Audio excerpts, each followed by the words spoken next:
안녕하십니까. 김철원 목사입니다. 그동안 평안히 잘 지내셨나요? 자, 오늘은 저와 함께 잠언에 대해서 공부를 하려고 합니다. 잠언 총 31장, 31장까지 있습니다. 이 31장까지 있는 이 긴 내용을 오늘 1시간 동안에 한 절 한 절 이렇게 살핀다는 것은 절대 불가능한 일이고요. 오늘 이 시간에 다루려고 하는 것은 이 잠언이 어떤 성경인지, 어떻게 읽어야 되는지, 또 어떻게 삶에 적용하고 우리가 이 잠언의 말씀을 또 자녀들에게 가르칠 것인지, 어떤 이런 중요한 내용들만 살피려고 합니다. 자, 화면을 하나 옮겨주세요. 자, 이 잠언은 구약 성경에 보면 크게 네 구분으로 나누어집니다. 오경이 있고 역사서가 있고 또 성문서가 있고 지혜서가 있는데 그 중에 성문서, 이 성문서는 주로 시로 되어 있습니다. 이 성문서 안에는 시편이 있고 또 그 다음에 지혜서가 있습니다. 그래서 이 성문서를 때로는 시가서 및 지혜서다라고 이야기를 해요. 특별히 이 잠언은 지혜서 가운데 속해 있는 성경입니다. 우리가 성경에 보면 지혜서 하면은 어떤 성경이 있냐 하면 잠언이 있고요. 또 욥기가 있고요. 전도서가 있습니다. 물론 시편 안에도 지혜서가 없는 것은 아닙니다. 예를 들면 시편 1편 같은 경우에는 복 있는 사람은 악인의 꾀를 쫓지 아니하며 죄인의 길에 서지 아니하며 오만한 자리에 앉지 아니하고 뭐 이렇게 복 있는 사람이 어떤 사람인지 또 악인은 어떤 사람인지 악인은 어떤 결과가 그에게 임하게 될 것인지 하는 것들이 시편 1편에 나와 있어요. 그래서 시편 1편은 언뜻 보면 시지만 내용적으로 볼 때는 지혜서라고 할 수 있습니다. 그래서 지혜서는 시로 되어 있지만 그 내용이 지혜를 다루는 이런 지혜를 다루는 이 성경들을 지혜서다라고 이야기를 합니다. 자, 그러면 이 지혜의 내용을 담고 있는 지혜서가 왜 시로 기록되었을까?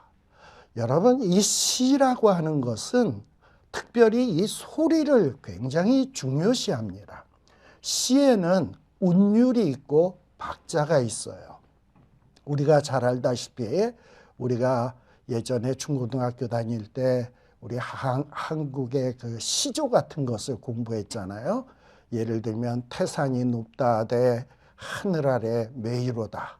오르고 또 오르면 못 오를 리 없건만은. 그래서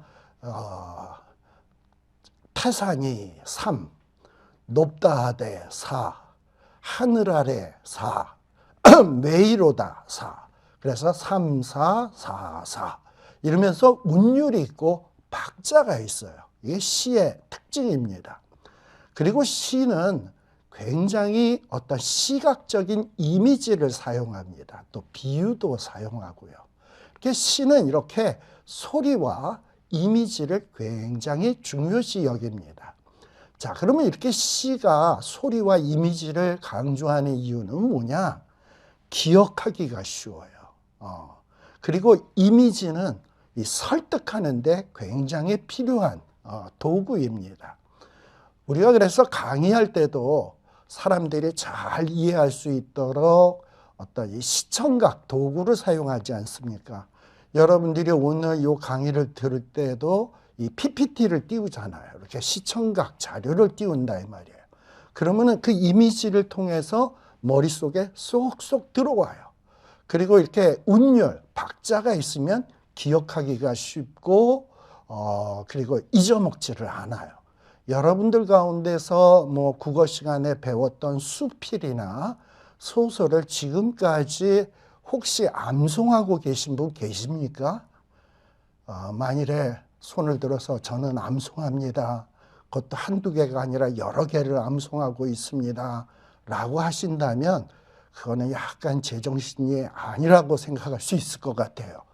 사실 그렇지만은 이렇게 수필이나 소설 같은 것을 우리가 외우지는 못하지만 시는 한두 편의 시, 또 뭐 많이 외우는 사람은 10개, 20개도 시를 아주 달달달달 외우시는 분들이 있어요. 우리가 찬송가 가사도 시 아닙니까? 유행가 가사도 시 아닙니까? 근데 그런 것들을 어떻게 그렇게 잘 외울 수가 있냐?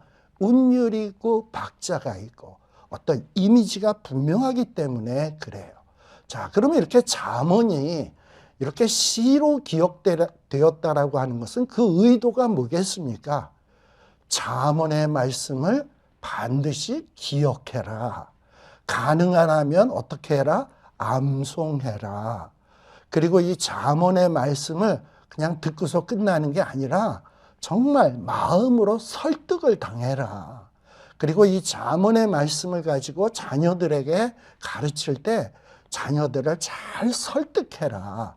라는 이런 의도 때문에 잠언은 시로 기록되었다라는 거예요. 그래서 여러분들이 이번 매일 성경 큐티를 하면서 잠언을 가급적 외우자. 그리고 잠언을 잘 이해하자. 이런 결심이 있는 것이 필요하다라고 말씀을 드립니다. 자, 잠언이 지혜서라고 했는데요. 우리가 잠언을 잘 이해를 하려면 이 지혜가 무엇인지, 지혜서가 무엇인지에 대해서 좀 알 필요가 있습니다. 여러분, 지혜가 뭘까요? 지혜. 여자 이름인가요? 물론 그래요. 제 딸내미 이름이 지혜입니다. 김지혜. 영어 이름은 소피아고요. 근데 과연 지혜가 뭡니까? 지혜는 언제 필요합니까? 지혜. 이 지혜는 보통 우리가 언제 필요하냐면 뭔가를 선택할 때 A라고 하는 것을 선택할까? B라고 하는 것을 선택할까? 이렇게 할 때 이 선택을 할 때 굉장히 필요한 것이 지혜입니다. 이 A는 뭘로 만들어졌지? 이것을 사용하면 어떤 결과가 있을까? B를 사용하면 어떤 결과가 있지? B는 A보다 어떤 장점이 있지? 어떤 단점이 있지? 이런 것들을 비교하고요. 분석하고요. 마침내는 A를 사용할 것인지 B를 선택할 것인지 결정을 해줘야 돼요. 이때 필수적인 것이 뭐냐? 지혜다라고 이야기를 할 수 있습니다. 사실 우리 인생이라고 하는 것은, 우리 인생의 길은 어떻게 보면 선택과 결정의 연속 과정이다라고 볼 수 있어요. 대학을 갈 때도 내가 이과 대학을 갈 것인지 문과 대학을 갈 것인지, 직업을 선택할 때도 내가 장사를 할 것인지 선생이 될 것인지 뭔가 이렇게 결정을 해줘야 돼요. 결혼을 할 때도 이 여자와 결혼할 것인지 저 여자와 결혼할 것인지 이것을 잘 분석하고 생각하고 기도하고 마침내 결정을 해줘야 돼요. 그리고 그 결정에 따라서 아주 운명이 아주 천지 차이로 달라지게 되는 것을 볼 수 있습니다. 그래서 우리가 인생을 살아가면서 올바른 결정, 좋은 결정, 정말 가치 있는 결정을 잘하기 위해서는 지혜가 필요해요. 그럼 이 지혜를 어디서 배울 것인가? 잠언서 같은 데서 우리가 배워야 되는 거예요. 지혜서에서 배워야 되는 것입니다. 그런데 안타깝게도 그동안 교회에서는요, 교회에서 이 지혜에 대해서 그렇게 잘 가르쳐 주질 않았어요. 이 지혜를 경시하는 풍토가 있었습니다. 그 이유는 뭐냐? 원래 이 지혜서, 지혜 문학에서는 어떤 이런 현재의 삶에 대해서 이야기를 참 많이 해요. 그리고 현재 우리가 살고 있는 이 문화 속에서 어떻게 살 것인가, 어떻게 지혜롭게 살 것인가에 대해서 이야기를 참 많이 하고 있습니다. 그래서 현재의 삶, 현재의 문화 이런 것을 참 많이 강조하고 있어요. 근데 이것은 신학적, 그동안의 우리 교회 안의 신학적 전통과는 매우 이렇게 좀 뭔가 꺼리껴지는 것으로 여겨져 왔어요. 왜 그런가? 여러분들 이원론이라는 말 들어보셨나요? 저 하늘의 세계, 땅에 속한 세계, 이렇게 세계를 둘로 나누어 가지고 저 하늘에 속한 세계는 선하고, 그리고 이 땅에 속한 세계는 악하다라는 이런 생각이 교회 안에, 신학계 안에 아주 팽배해져 있었습니다. 그런데 이 땅의 세계는 악하다 이런 생각이 팽배한데, 이 지혜서에서는 뭘 가르치냐? 네가 현재 살고 있는 삶을 긍정적으로 여겨라. 그리고 네가 현재 살고 있는 삶을 사랑해라. 그리고 현재 살고 있는 삶도 가치 있는 것이다. 그리고 현재 있는 삶을 하나님의 축복으로 여기고 그것을 향유하고 감사해라 라고 가르치고 있는 거예요. 그래서 지혜신학은 가급적 학문에 대해서도 굉장히 가치 있는 것으로 여깁니다. 가능하다면 최고의 지식을 가지라고 이야기합니다. 최고의 문화적 성취를 수용할 것을 가르치고 있어요. 이게 지혜서예요. 그런데 그동안의 교회에서는 이런 현재의 삶은 악하다. 그래서 별로 다루려고 하질 않았어요. 이것은 바람직하지 않습니다. 이 참된 기독교, 건강한 기독교는 현재의 삶을 무시하고 내세만을 강조하지 않습니다. 저 천국에 가는 것만 강조하지 않아요. 이 잠언서는 이 생에서, 우리가 현재 살고 있는 이 생에서 이 생명의 삶을 어떻게 최선의 모습으로 창조하고 유지할 수 있는지를 가르쳐주는 안내서로서 기록되어졌어요. 한마디로 말해서 지혜서가 우리에게 가르치고자 하는 것은 현재의 풍성한 삶이에요. 가능하다면 현재에 풍성하게 살기를 원하고 있는 거예요. 여러분, 우리 예수님이 이 땅 위에 오신 목적이 무엇입니까? 우리 예수님께서는 요한복음 10장 10절에 보면 이렇게 말씀해 주고 있어요. 내가 온 것은 양으로 생명을 얻게 하고 더욱더 풍성히 얻게 하려는 것이다 라고 말씀을 했어요. 여기에 보면 생명을 풍성히 얻는다. 즉 무슨 얘기입니까? 풍성한 삶이에요. 이 풍성한 삶을 어떤 유대인식으로 표현하자면 샬롬이라는 말이에요. 이 샬롬이라고 하는 말을 우리 한국어로 잘 번역한다면 안녕이라는 말이에요. 이 샬롬, 풍성한 삶, 안녕이라는 것은 이런 뜻이 아닙니다. 그냥 오래 사는 거, 장수하는 거, 그냥 단순히 생존해가지고 오래 사는 것을 풍성한 삶이라고 이야기하지 않아요. 여러분, 늘 병에 시달려가지고 골골하면서 100세까지 산다고 한번 생각해 봅시다. 병을 한 40, 50대에 한참 나이에 병을 얻어가지고 그 병으로 인해서 골골하면서 죽지도 않고 100세까지 산다. 축복입니까? 저주입니까? 이거는. 여러분들이 아마 그렇게 산다고 한번 생각을 해 보십시오. 죽고 싶은데 아파 죽겠는데 죽지도 못하고 그냥 100세까지 막 살고 있어. 옆에 친구들도 다 가고 주변에 있는 사람 다 갔는데 나만 골골하면서 100세까지 산다? 이것은 어떻게 보면 굉장히 저주라고 이야기할 수 있습니다. 바로 이 풍성한 삶은 그런 것을 의미하는 것이 아니에요. 이 풍성한 삶이란 뭐냐? 공동체, 가정이 평안하고 조화롭고 행복하고 정신적으로나 영적으로 물질적으로 풍성하고 아쉬움이 없고 불편함이 없는 그런 상태, 바로 이런 상태를 풍성한 삶이다, 샬롬이다 라고 얘기하는 거예요. 여러분, 이런 삶을 살고 싶지 않습니까? 우리 예수님께서 오신 목적은 우리가 예수 믿고 천국 가는 티켓 딱 얻고 죄와 사망에서 구원 딱 얻고 그냥 그것으로 끝내도록 하기 위해서 오신 것이 아닙니다. 우리 예수님은 가급적 이 땅에 와서 우리에게 생명을 주시고 그 생명을 천국 갈 때까지 풍성히 누리기를 원하기 때문에 그 목적으로 우리 예수님이 오셔서 공생애의 사역을 감당하시게 된 것입니다.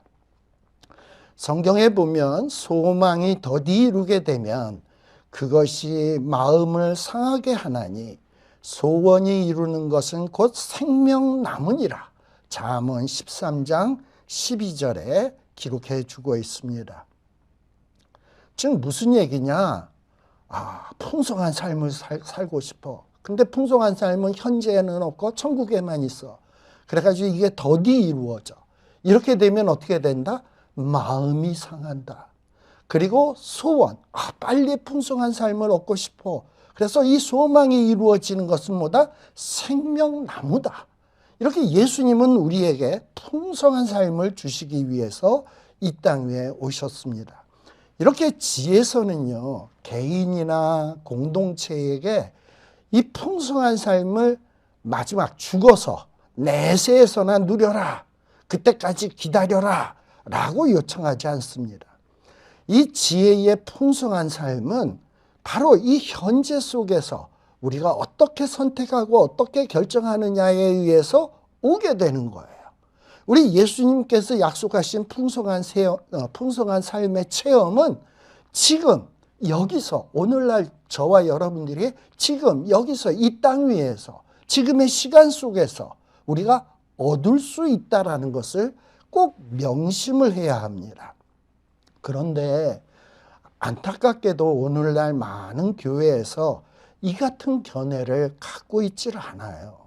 어떤 인간의 삶의 진정한 목표와 의미는 뭔가 저 하늘에만 있고 천국에만 있고 죽은 이후에만 있다라고 간주해 왔어요. 우리 지금 현재 살고 있는 이 역사 과정 안에 있는 것으로 생각지 않았다 이 말이에요. 우리 가스펠송에서도 이런 가스펠송이 있는 걸 기억하실 거예요. 죄 많은 이 세상은 내 집안이네. 내 모든 보화는 저 하늘에 있네. 어떻게 보면 맞아요. 근데 과연 이 세상에서 사는 것이 이렇게 맨날 죄만 짓는 거고, 그리고 이 세상은 내 집안이고 저 천국만이 내 집이고 그렇습니까? 이 지혜서는 이와 같은 생각에 항거를 합니다. 반대를 합니다. 그래서 우리가 이 잠언을 읽으면서 어떻게 하면 내가 천국에 가지만 천국 가기 전까지 이 땅에서도 풍성하게 살 수 있는가, 샬롬을 얻을 수 있는가, 이거를 배우는 책이 지혜서, 특별히 잠언이다라는 것을 꼭 기억하시고 이 잠언서를 읽기를 바랍니다. 풍성한 삶을 살기를 원하신다면 잠언을 열심히 읽고 잘 이해하고 소화하고 삶에 적용하면서 산다면 정말 풍성한 삶을 누릴 수 있으리라고 생각을 합니다. 여러분, 근데 이제 이 지혜와 자유의지와의 어떤 요 관계도 우리가 좀 생각해 볼 필요가 있습니다. 이 지혜는 참 자유가 있을 때 필요한 거예요. 자유가 없으면 지혜도 별로 필요하지가 않아요. 여러분, 자유함이 없는 종이나 노예가 굉장히 똑똑하고 지혜롭다고 한번 생각해 봅시다. 이 종이 너무 똑똑해, 너무 지혜로워, 너무 아는 게 맞고 판단도 너무 잘해. 그런데 그 종을 부리고 사는 그 주인은 이 종하고 비교하면 굉장히 어리석고 미련하고 아는 것도 없다고 칩시다. 그래서 종이 맨날 그 집안일을 하는 가운데 주인이 뭘 어떻게 하려고 하면은 주인한테 가서, 주인님, 어떻게 일을 이따위로 처리하십니까? 이런 식으로 처리하면 이런 결과가 오고, 이렇게 되면 이렇게 손해고 저렇게 손해고, 이렇게 해서는 안 돼요. 이렇게 해야 돼요. 맨날 시끌시끌하게 주인에게 가서 뭐 요것이 맞네, 요것이 틀리네 이러면서 또박또박 이야기한다고 해봅시다.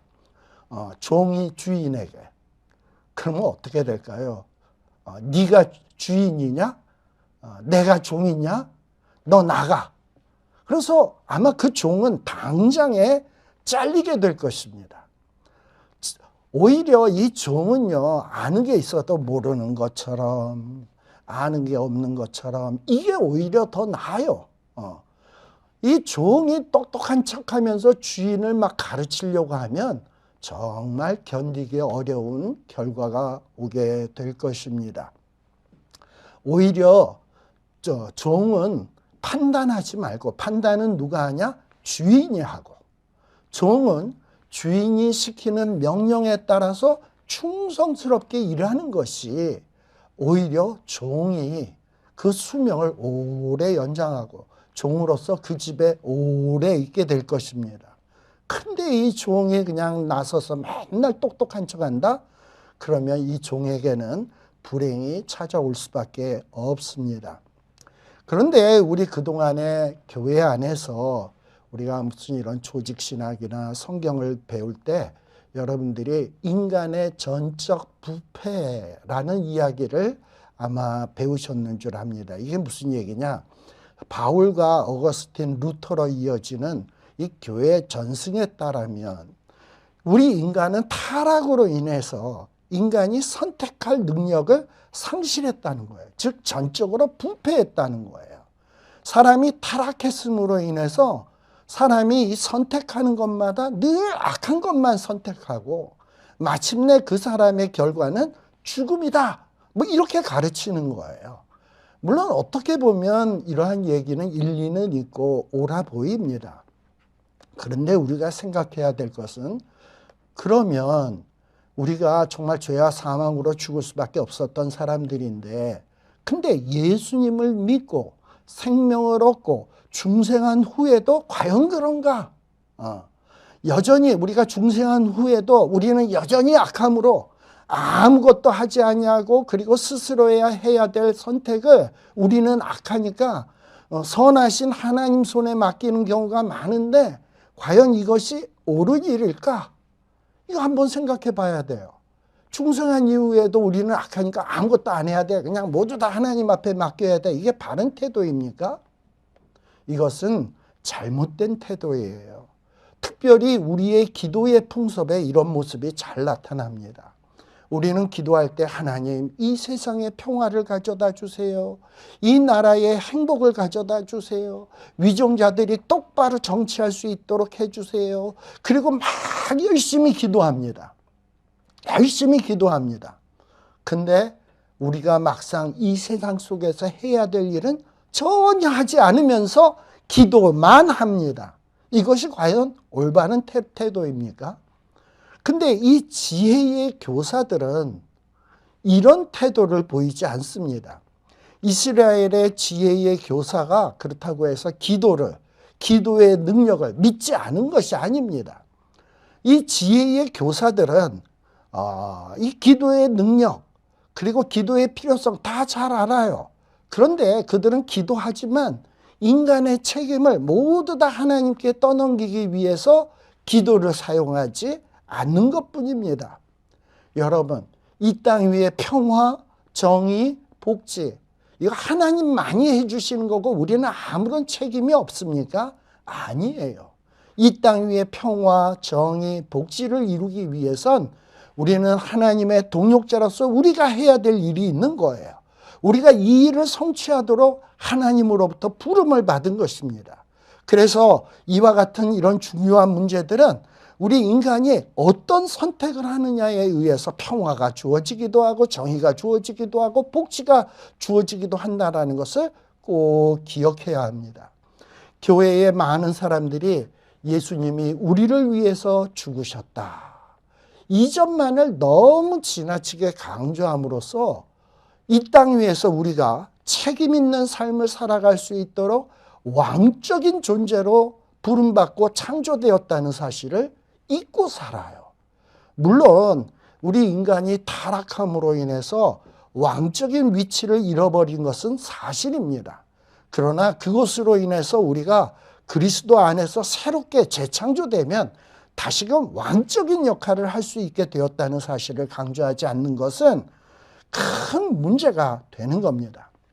우리가 예수님을 믿음으로 말미암아 구원을 받으면, 근데 여러분들 우리가 예수님을 믿음으로 말미암아 구원 얻는 거 한 얼마나 시간이 걸리나요?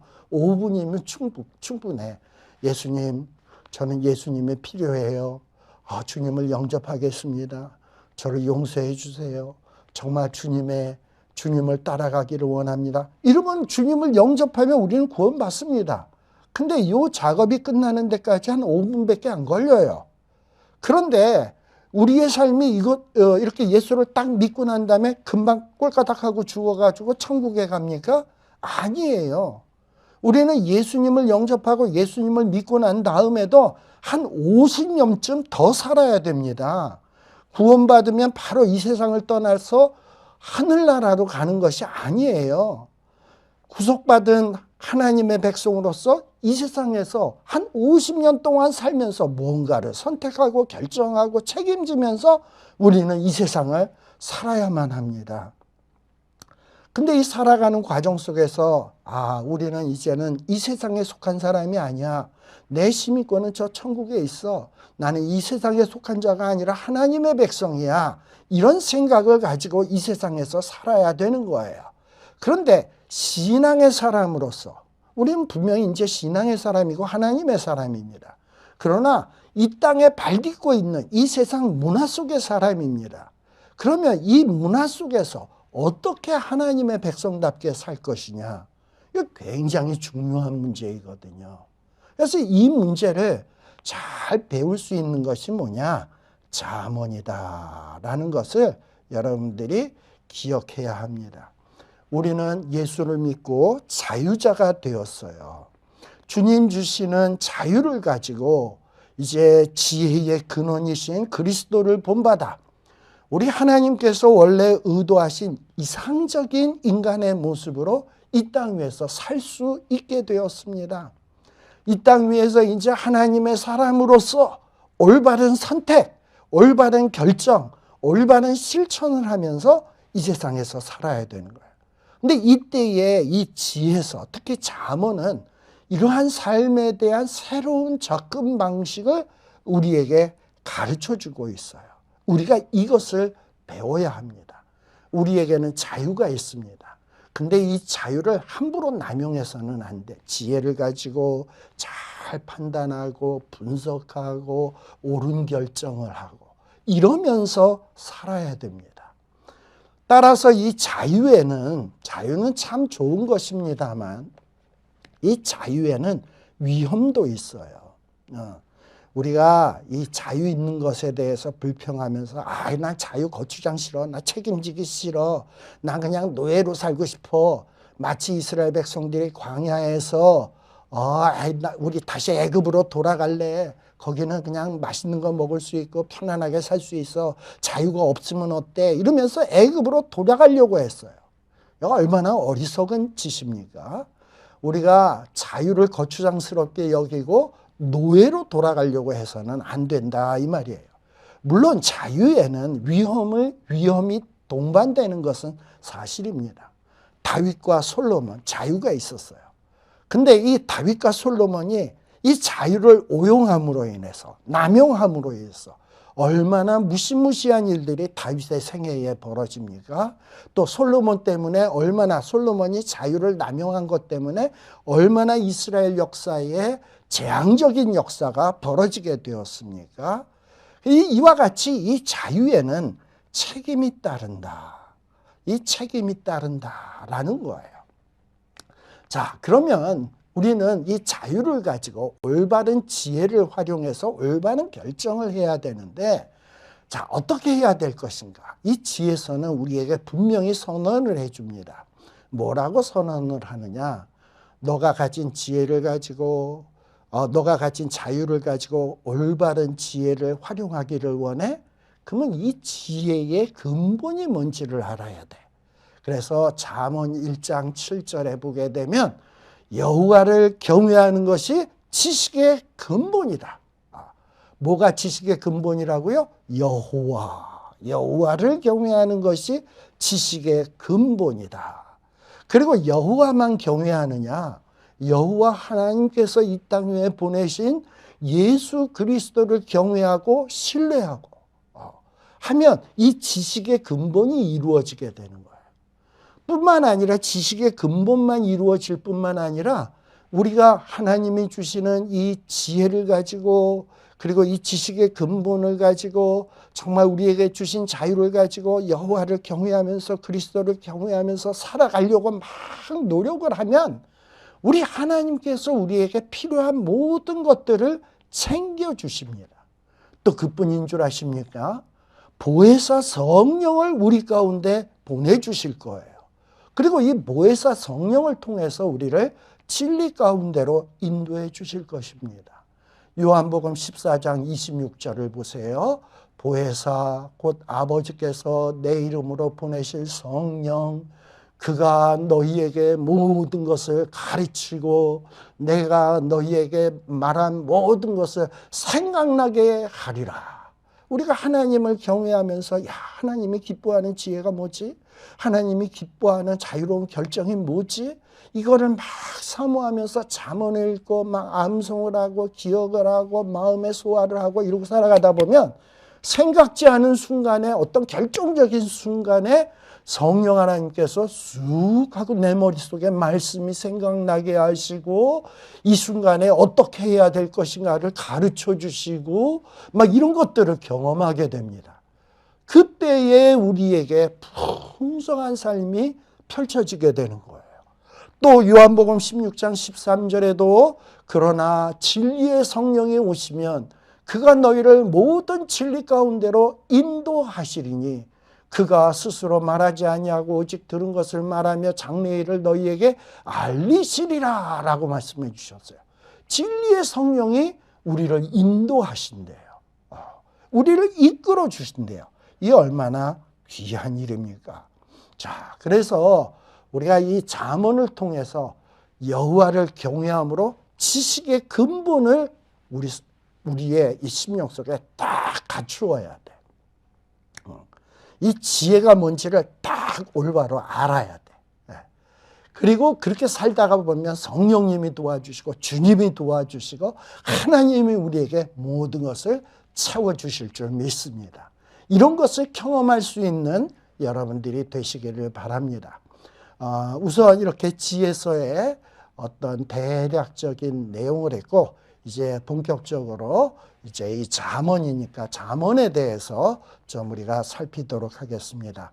여러분, 우리 한글 성경에 보면 이 잠언서의 제목이 잠언이라고 되어 있습니다. 잠언. 잠언, 이게 무슨 뜻입니까? 저는 어렸을 때, 철없을 때 잠언, 잠 안 올 때 읽는 성경이 잠언이구나. 이 잠언을 읽다 보면 졸업이 잠이 솔솔 오겠구나. 이런 생각을 했어요. 여러분, 잠언의 뜻이 뭡니까? 이 잠언이라는 한자를 보게 되면 이 윗머리에 대나무 죽자가 써 있어요. 대나무 죽. 옛날 오래전에는 지금 뭐 철이나 뭐 각종 뭐 이런 아주 좋은 재질의 이런 철로 된 바늘 같은 것들이 금속으로 된 바늘들이 있습니다만 옛날에는 바늘을 만들 때 이 철이 귀하고 금속으로 된 것이 별로 없어서 뭘로 만들었냐? 대나무를 얇게 잘라가지고 날카롭게 만들어서 바늘을 만들었어요. 그래서 바늘은 대나무로 만든다라는 이런 생각이 있었습니다. 그래서 이 잠자는 바늘이라는 뜻이에요. 그래서 바늘로 된 언어. 즉 무슨 얘기냐? 우리 한국어로 잠언이라는 뜻은 바늘로 찌르는 말씀이야. 바늘로 찌르는 말씀. 그러니까 우리가 이 잠언을 읽으면서 어떤 경험을 해야 되냐면 갑자기 잠언의 말씀이 불쑥 생각나면서 내 양심을 콕 찌르고 내 나태해진 영혼을 콕 찌르고 내 게으른 신앙생활이 꽉 찔려서 막 가책이 느껴지고 야 이래서는 안 되지 않은 깨달음이 생겨나야 돼. 이게 잠언을 잘 읽은 거예요. 그리고 잠언은 영어로는 프로버브라는 말을 씁니다. 우리말로 하면 속담, 격언이라는 말인데요. 특별히 이 격언, 이 격자가 무슨 격자인지 아십니까? 격은 격투기 할 때 그 격자예요. 칠격자야, 칠격. 예를 들면 내 신앙생활이 나태하고 게으르다. 그러면 이 읽었던 잠언의 말씀이 갑자기 쑥 성령님께서 생각나게 해서 야 이놈아 너 이렇게 게을러서야 돼. 너 이렇게 나태해서야 되겠어? 네가 지금 가는 길은 잘못된 길이야. 어리석은 길이야. 망하는 길이야. 정신 차려 하면서 우리의 심령을 팍 때리는 말씀. 이게 잠언이에요. 그래서 잠언을 잘 읽으면 내가 게으르고 나태할 때 이 말씀이 나를 꽉 때려야 돼. 이런 뜻을 갖고 있다라는 것을 여러분들이 기억할 필요가 있습니다. 근데 이 잠언의 히브리어 성경 명칭은 뭐냐? 제가 그 히브리어를 써놨는데 한번 우리 다 같이 한번 읽어봅시다. 히브리어로요. 미셸레 셸레모 제가 한글로 써놨습니다. 눈치 빠른 사람은 미셸레 셸레모로 읽었겠죠. 예. 미셸레 셸레모 벤 다윗 이라는 말이에요. 한국말로 번역하면 솔로몬의 잠언이다 라고 얘기를 하는 겁니다. 근데 이 잠언이라는 말이 미셸레, 솔로몬은 솔로몬이라는 뜻이고 벤은 아들이라는 뜻이고 다윗은 다윗이라는 말이에요. 벤 다윗, 다윗의 아들 솔로몬의 미셸레, 잠언이다 라는 이런 뜻인데요.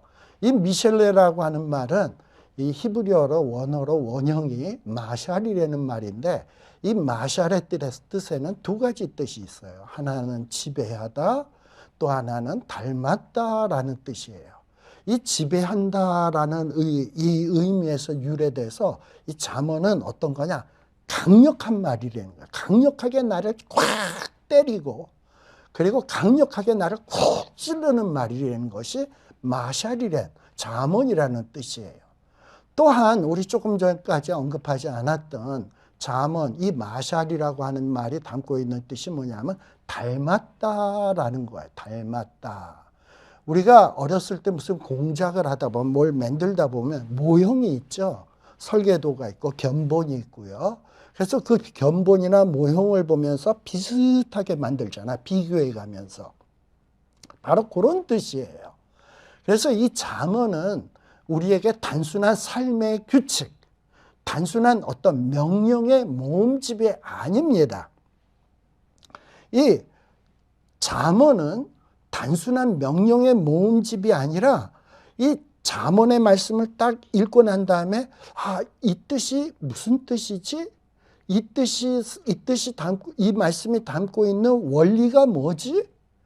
그렇다면 내 삶 속에서는 이것을 어떻게 응용할 수 있을까? 어떻게 적용할까? 이러면서 생각을 좀 해야 되는 말씀이에요. 여러분들 가운데서 연세가 많으신 분 가운데 한국에서 중고등학교 다닐 때 교련이라고 하는 과목을 공부하신 분들이 있을 거예요. 그래서 남자들인 경우에는 총검술 같은 것을 배웠고 또 우리 여자분들인 경우에는 이렇게 다친 사람을 치료하는 구급법, 이런 구급법 같은 것을 아마 교련 시간에 배운 것으로 알고 있습니다. 그러면 이 교련 선생이 어떤 조교를 데리고 나와서 자 이제부터 조교를 통해서 숙달된 시범을 보겠습니다 하고선 시범을 통해서 찔러 위로 막아 아래로 막아 이러면서 시범을 보여요. 그러면 학생들은 그것을 이렇게 지켜보죠. 저렇게 하는 거구나. 그러면서 그 모습을 보고서는 이제 그것을 따라하죠. 그 견본을 보고 그 조교가 보여준 그 행동을 보고 따라하죠. 그러면서 그것을 자꾸 몸에 익히는 거예요. 근데 그렇게 몸에 익힌 다음에는 어떻게 해야 되냐? 그 교련 시간에 배운 대로 하면 되느냐? 아니야. 그것을 응용하고 적용할 수 있어야 돼. 여러분들 교련 시간에 총검술에서 찔러 위로 막아 아래로 막아 이런 순서로 이제 배웠습니다. 근데 이제 공산당하고 전쟁을 하게 되었어요. 공산군인이 오게 되는데 공산군인이 막 총 들고 칼 들고 막 오는데 그때 교련 시간에 처음에 어떻게 하라 그랬지? 찔러 위로 막아 아래로 막아 이렇게 하라 그랬지. 그래서 저 상대방이 오는데 찔러 위로 막아 아래로 막아 이러면 어떻게 됩니까? 상대방은 찔러 할 때 딴 데로 막 돌아오는데, 그리고 위로 막아 할 때 상대방은 아래를 치려고 하는데, 만일에 교련 시간에 배웠던 그 순서대로 그대로 하게 되면 그 사람은 싸움에 나가서 그렇게 하다 보면 죽을 거예요. 자, 그러면 그 교련에서 가르친 것이 이런 순서대로 하라는 겁니까? 이런 규칙대로 하라는 겁니까? 그 시범 보인 것을 수십 번, 수백 번 반복, 연습 몸에 익혀가지고 어떤 상황을 만났을 때도 반사적으로 거기에 확 적응할 수 있도록 몸에 배게 하라는 거잖아. 마찬가지로 이 잠언이라고 하는 것은 단순히 우리에게 규칙을 주거나 어떤 단순한 명령을 하는 것이 아니라 어떤 규칙과 명령을 하는 것을 견본으로 주고, 이런 상황에서는 이렇게 하는 거야, 이런 상황에서는 저렇게 하는 거야, 이런 명령과 규칙을 통해서 이런 거구나, 원리가 이거구나, 적용하려면 이렇게 해야 되겠구나, 이러면서 우리가 이 잠언의 진정한 의미를 배우라고 주신 것이지 단순한 규칙이나 명령 모음집이 아니다라는 것을 꼭 기억할 필요가 있습니다. 이제 장면을 넘어가서요. 자, 그러면 잠언은 도대체 아까 시로 기록되어 있었다 그랬는데, 이 잠언을 읽다 보면 두 개의 장르로 구성되어 있습니다. 첫 번째 장르가 뭐냐? 훈계예요. 두 번째 장르는 경구라는 건데요. 먼저 훈계는 뭐가 훈계인가? 훈계는 우리가 잠언을 읽다 보면 꽤 긴 명령들이 있어요. 근데 그 긴 명령들은 대개가 훈계예요. 경구는 경자가 가벼울 경자잖아. 짤막짤막한 말은 경구야. 근데 이 훈계는 어떻게 이렇게 길게 이루어져 있냐? 어떤 형식이 있어요. 이 훈계는 보통 누가 하느냐 하면 부모님이 자식에게, 또 지혜로운 스승이 제자에게 하는 형태로 되어 있어요. 그래서 내 아들아, 부모가 내 아들아 하고 호명을 해요. 그 다음에는 명령을 하죠.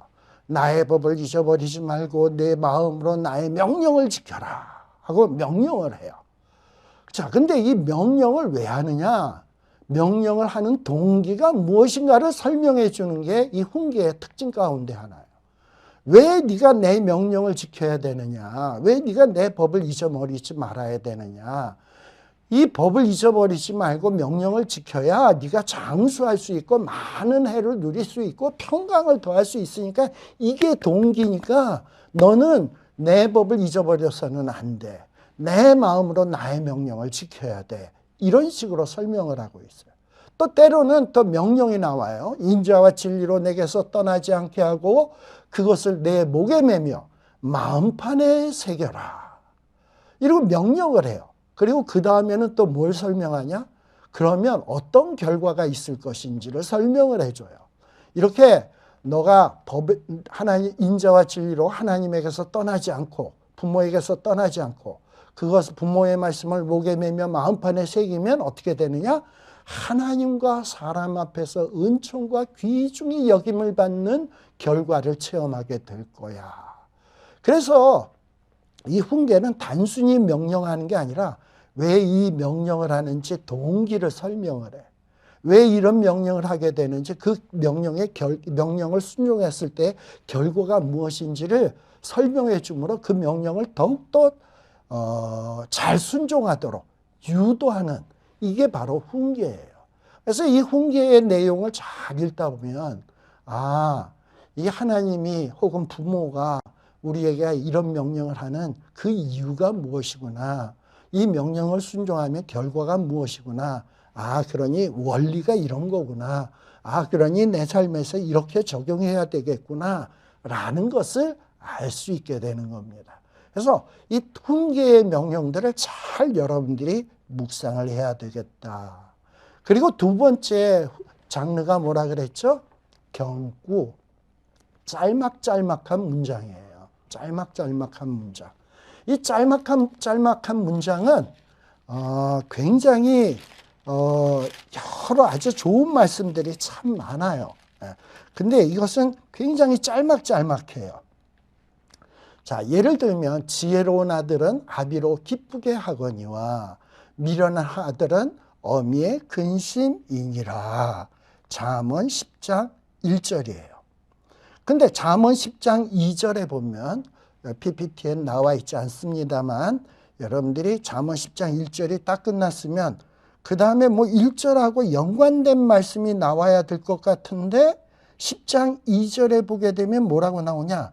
갑자기 불의한 재물은 무익하여도 의리는 죽음에서 건지느니라. 1절에서는 지혜로운 아들은 아비로 기쁘게 하거니와 미련한 아들은 어미의 근심이니라. 그리고 2절에서는 갑자기 불의한 재물, 그리고 의리는 죽음에서 건진다. 전혀 1절과 2절이 상관관계가 없어요. 그냥 짤막한 말로 그냥 똑똑똑똑 끊어지는 형태로 되어 있어. 잠언 16장 31절에서도 보면 백발은 영화의 면류관이라 의로운 길에서 얻으리라 끝. 그 다음에 나오는 절이 16장 31절하고 무슨 연관이 있냐? 없어. 또 잠언 12장 1절에 보면 훈계를 좋아하는 자는 지식을 좋아하나니 끝. 이렇게 해서 뚝 하고 끝난단 말이에요. 그리고 또 잠언 26장 4, 5절은 좀 길어요. 경구인데. 미련한 자의 어리석은 것을 따라 대답하지 말라.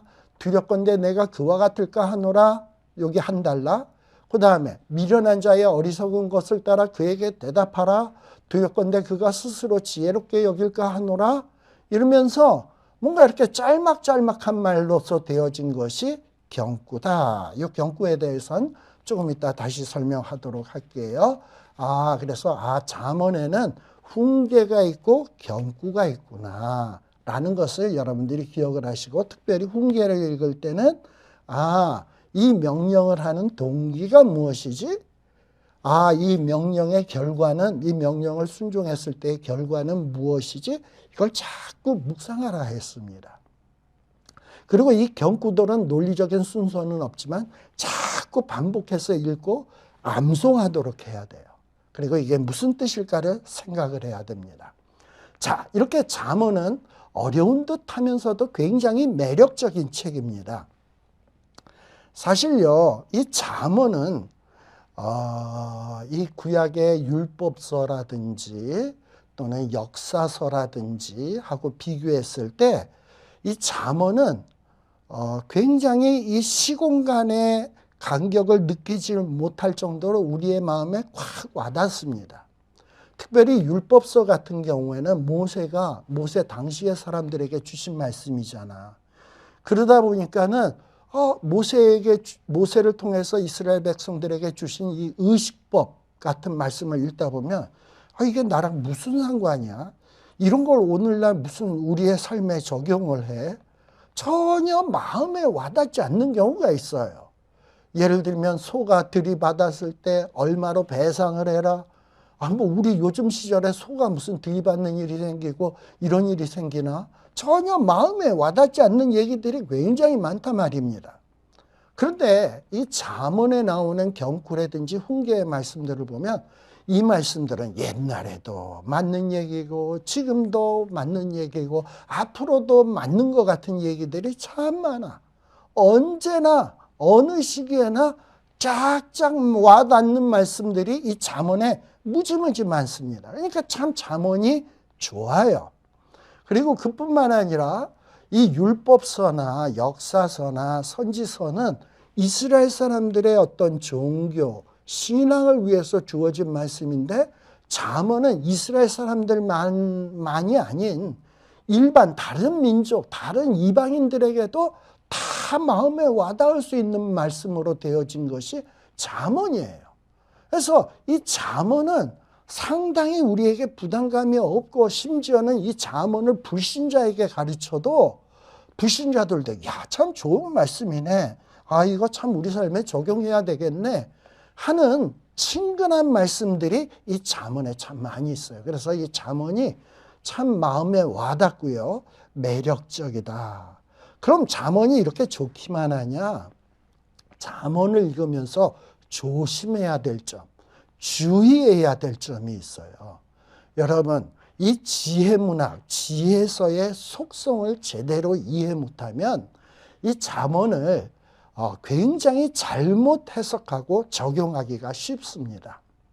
이 지혜서, 특히 잠언 안에는 굉장히 비유적인 표현 또는 은유적인 표현, 어떤 뜻을 숨겨가지고 표현하는 은유적인 표현들이 참 많아요. 그래서 이 잠언에 나오는 명령이나 그 글귀들을 문자 그대로, 글자 그대로 해석을 해서는 안 된다 이 말입니다. 예를 들어서요, 여러분, 조용한 물이 깊게 흐른다라는 말이 있어요. 이 말의 뜻이 무슨 뜻입니까? 조용한 물이 깊게 흐른다. 겉으로는 조용하고 아무렇지도 않은 것 같은데, 그런데 그 물의 깊이는 상당하다, 이런 뜻 아니겠습니까? 그러니까 어떤 사람이 조용하고 얌전하다고 해서 저 사람은 별 볼 일 없는 사람인가 보다, 이렇게 생각하기가 쉬운데 겪어보면 그렇지 않다는 거죠. 오히려 조용하고 얌전하고 과묵하고 이런 사람들이 그 어떤 지식이나 지혜의 깊이가 아주 깊다, 이런 뜻을 표현하기 위해서 문자적으로 조용한 물이 깊게 흐른다라는 말을 사용하는 거예요. 근데 이런 어떤 깊은 뜻은 전혀 생각도 하지 아니하고 조용한 물이 깊게 흘러? 근데 어떤 시내를 닦았는데 시내가 조용히 흐른단 말이에요. 조용한 물은 깊대. 그러면 이 길로 건너다가 이 조용한 데로 건너다가는, 물을 건너다가는 깊으니까 물에 빠질 수 있어. 근데 저쪽을 보니까 막 물길이 소용돌이 치면서 흘러가. 조용한 물은 깊으니까 나는 소용돌이 치는 곳으로 물을 건너야 되겠네. 해가지고 소용돌이 치는 데로 갔다가 그냥 물이 막 소용돌이 쳐가지고 그냥 물살에 어찌할 바 모르다가 죽었다. 어리석은 것 아닙니까? 이 조용한 물이 깊게 흐른다, 이걸 문자 그대로만 해석하면 안 된다 이 말이죠. 조용한 물이 의미하는 게 뭔지, 깊게 흐른다가 무엇을 의미하는 것인지 이것을 생각하고 이것을 적용을 해야 이걸 제대로 이해를 하는 것이지, 문자 그대로 가볍게 이해해서는 이 글을 잘못 해석하는 것이다, 잘못 적용하는 것이다 라는 거예요.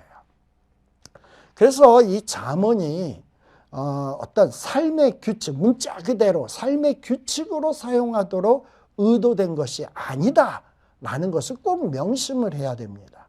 오히려 이 잠언은 뭐냐, 우리 인간들의 삶의 개개의 규정들을 막 제시한 것으로 보기보다는 이 잠언은 뭐냐, 잠언을 잘 읽고 소화해서 잘 적용할 수 있는, 즉 지혜로운 삶을 살 수 있는 방법을 가르치는 것으로 보아야 하는 거예요.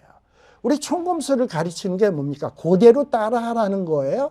그것을 보고 잘 응용하고 적용해서 전투에 나가서 실전에 적용할 수 있도록 싸우는 방법을 가르치는 것이지, 요대로 해라, 요거랑 똑같이 해라라고 가르치는 것이 아니잖아요. 그래서 이런 것들을 우리가 잠언을 읽으면서 굉장히 조심해야 된다라는 겁니다. 자, 그 다음에 이제 우리 넘어가서요, 이제 잠언의 내용에 대해서 이제 우리가 한번 살펴보도록 하겠습니다.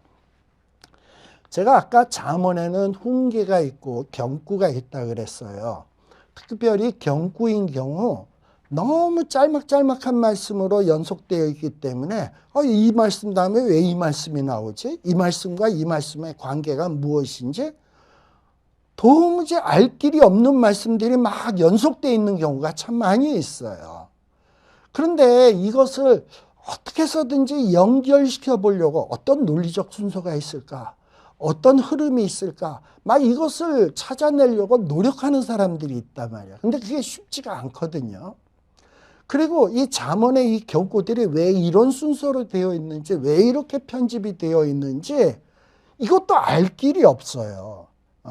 근데 이것을 어떻게 해서든지 뭔가 연결시켜 보려고 하는 노력들이 있었지만 그 결과물들을 보면 그렇게 썩 이렇게 건질 만한 게 없어요. 바람직한 것이 없어요. 자, 그러면 이렇게 잠언에 보면 짤막짤막한 말씀들이 어떤 질서나 논리도 없이 그냥 막 섞여져 있는데, 이렇게 섞여진 말씀을 우리에게 주신 이유가 무엇일까? 이런 말씀을 우리에게 보여주는 이유가 무엇일까? 이거 한번 생각을 해봐야 돼요. 예. 어떻게 보면 마치 우리 인생이 이런 것 아닌가? 우리 인생에는 많은 일들이 막 벌어지죠. 그리고 많은 일들을 경험하고요. 근데 우리는 살아가면서 이런 여러 가지 일들, 경험하는 일들에 뭔가 질서를 부여하고 논리성을 부여하고 왜 이렇게 되었지, 왜 저렇게 됐지, 인과관계를 뭔가 알기를 참 원해요. 예. 그런데 우리 인생이 뭐 인과관계로 다 설명이 됩니까? 논리적으로 설명이 됩니까? 그렇지 않은 경우들이 참 많잖아요. 갑자기 내가 살다가 보면 정말 예기치 않았던, 생각지도 못했던 위험을 체험하기도 하고, 예기치 않았던 비극을 체험하기도 하고, 정말 생각지도 못했던 일들을 경험하기도 하고, 그런 일들이 우리 인생에 확 끼어들어오는 경우들이 있잖아. 정말 예측하지 못했던 일들이 막 생기고 있잖아. 뭘 설명을 하려고 해도 왜 이런 일이 생겼는지, 왜 이런 일이 발생했는지, 왜 이런 결과가 나왔는지 설명이 안 된 일들이 참 많잖아요. 그러다 보면 답답해가지고 우리가 좌절에 빠지는 경우가 참 많습니다. 근데 잠언에 보면 왜 이 말씀 다음에 왜 이 말씀이 나오지? 또 이 말씀 다음에 왜 저 말씀이 나오지? 설명이 안 되는 게 많아. 근데 그 짤막한 말씀에서 뭘 얘기하냐? 뭐 앞뒤 관계에서 설명은 안 되지만 요 경우에는 요렇게 해. 저 경우에는 저렇게 해. 이럴 때는 이렇게 해. 하는 여러 말씀들이 있어. 근데 이런 여러 말씀들을 자꾸 내가 읽고, 잠언은 아까 어떤 말씀이라고요? 기억해야 되는 말씀, 설득당해야 되는 말씀이라고 그랬잖아요. 그래서 이 잠언의 말씀을 많이 암송하고, 이 잠언에 내가 설득당해서 그 잠언의 내용을 동의를 하고, 내가 이런 경우가 생기면 이렇게 해야 되겠다 하고 결심을 하고 이렇게 살아가다 보면 예측 못한 일이 딱 생겼을 때 성령 하나님이 잠언의 말씀을 쑥 생각나게 하시면서 너 이때는 이렇게 해야 돼. 너 이때는 이렇게 해야 돼. 우리에게 막 생각나면서 가르쳐 주신다니까. 이런 일들을 경험할 수 있어야 된다라는 겁니다. 자, 그러면 이 잠언에 대해서 한번, 그러면 이렇게 잠언은 겸구로 돼 있어서 그럼 아무런 논리적인 순서, 어떤 인과관계가 없는 책이냐? 아니에요. 또 자세히 살펴보면 나름 논리적인 구조와 뭔가 이렇게 잠언을 편집하게 된 어떤 질서가 있는 것을 볼 수 있습니다. 여러분들 잠언서를 딱 펴놓으시고요. 성경을 펴놓으시고 한번 보세요. 잠언 1장 1절에서 6절까지는 잠언에 대한 대략적인 서론입니다. 그리고 잠언의 본론의 시작은 1장 7절부터예요. 그러니까 잠언의 본론적인 말씀은 1장 7절부터 시작하는 겁니다. 근데 첫 말씀이 뭐냐? 잠언의 서론 빼고 첫 말씀이 뭐냐? 잠언 1장 7절에 보면 여호와를 경외하는 것이 지식의 근본이다. 그러니까 잠언의 본론의 첫 말씀이 뭐냐? 여호와를 경외하는 것이 지식의 근본이다. 이렇게 시작을 해요. 그런데 여러분들 잠언의 제일 마지막 장을 가봅시다. 잠언의 제일 마지막 장이 뭐라고요? 잠언은 31장까지 있다 그랬어요. 잠언 31장 30절 31절에 보게 되면 뭐라고 되어 있냐? 고운 것도 거짓되고 아름다운 것도 헛되나 여기서부터 오직 여호와를 경외하는 여자는, 오직 여호와를 경외하는 여자는, 여기도 여호와를 경외하는이 나오네. 여호와를 경외해야 하는 여자는 어떻게 된다고요? 칭찬을 받을 것이니라. 또 끝부분에도 보면 칭찬을 받으리라 라고 돼 있어요. 그러니까 잠언의 이 본론 중요한 부분의 첫 시작은 어떻게 시작한다? 여호와를 경외하는 것이 지식의 근본이다. 이렇게 시작을 해서 마지막은 어떻게 끝난다? 여호와를 경외하는 사람은 칭찬을 받으리라. 그러니까 잠언은 여호와 경외로 시작해서 여호와 경외로 끝나는구나 라는 것을 알 수 있어요. 보통 이렇게 처음과 마지막을 같은 내용으로 가운데 내용을 감싸는 형태를 보통 뭐라고 얘기하냐? 인클루지오라는 말을 써요. 자, 그러니까 잠언은 여호와 경외로 끝나요. 그럼 가운데 내용은 뭐냐? 그럼 여호와를 경외한다는 게 뭔가 이거를 설명하는 거예요. 그러니까 이 잠언의 첫과 마지막은 여호와 경외로 끝나는데 가운데 내용은 뭐냐? 뭐가 그러면 여호와를 경외하는 거냐? 이거를 설명해 주는 내용이 잠언의 내용이다. 근데 이 잠언의 가운데 내용에도 보게 되면 또 이 잠언의 가운데 부분에 보면 잠언 22장 19절, 잠언 24장 21절에 보면 또 뭐가 나오냐? 내가 너로 여호와를 의뢰하게 하려 하여 여호와를 의뢰. 또 잠언 24장 21절에 보면 여호와와 왕을 경외하고, 즉 여호와를 경외하라는 거지. 이렇게 가운데 내용에서도 핵심 내용이 뭐냐 하면 여호와 경외다라는 것을 우리가 알 수 있습니다. 그래서 잠언, 여호와 경외. 그러면 가운데 내용, 어떻게 하는 것이 여호와를 경외하는 거지? 이거를 배우는 것이구나 라는 것을 머릿속에다 딱 집어넣으시길 바랍니다. 자, 그리고 이 잠언은요, 이 잠언을 기록한 기록자, 또 편집자가 누구냐에 따라서 구분해 볼 수 있습니다. 잠언은 크게 이 편집자, 기록자에 의해서 한 4토막으로 잠언을 나누어 볼 수 있습니다. 첫 번째 토막이 어디냐? 1장에서부터 9장까지예요. 이것이 잠언 전체의 우리 아까 1장 1절에서 6절까지는 서론 중에 서론이고요. 진짜 잠언의 전체적인 가장 중요한 내용이 뭐냐? 1장에서부터 9장까지인데 1장에서부터 9장까지 그 다음에 두 번째 파트가 뭐냐? 이전 화면이요.